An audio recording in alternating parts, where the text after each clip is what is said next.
and I rise to agree with the colleague of mine who just spoke.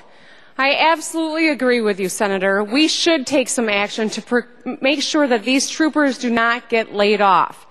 We have a public safety concern here in the state of Michigan. And you know what? We have to ask ourselves, at the end of the day, what is the most fundamental thing that the state of Michigan does? What is the most fundamental thing that any government does, that any body does? It's to protect our people. That's the most fundamental thing that we do at the end of the day. So my colleague just said we need to get our act together and figure out how to keep these troopers on the road. I agree. And you know what? I have made a concrete suggestion about how we do that. I've told you, I've got a suggestion. We can do that by action just we can take here in the state Senate. I've proposed it. I've pushed it forward, and what has happened? The majority floor leader has said we'll push it off to later, we'll take it up later in the year, after the troopers have been laid off.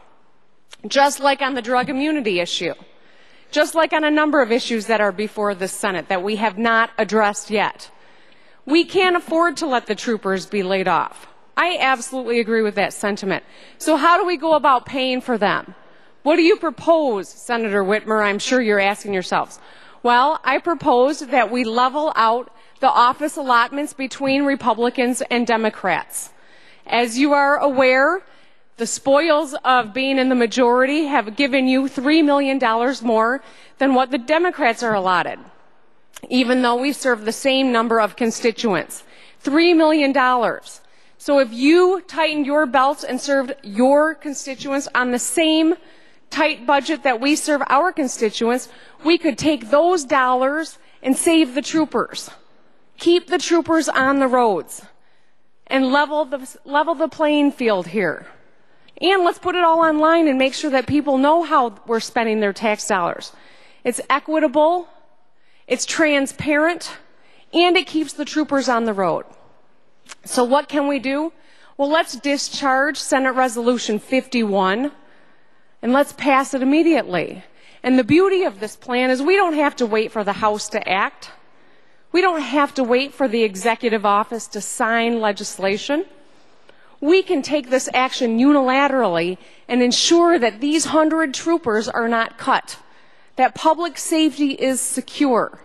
We, the state Senate, can save the troopers if we take this action, and we can take it ourselves now instead of putting it off, instead of taking delay tactics and hiding behind procedure like cowards. We can take this action now. And I think that we should.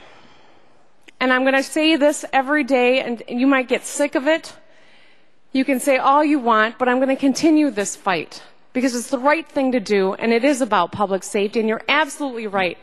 And my colleague, we represent two parts of the same county.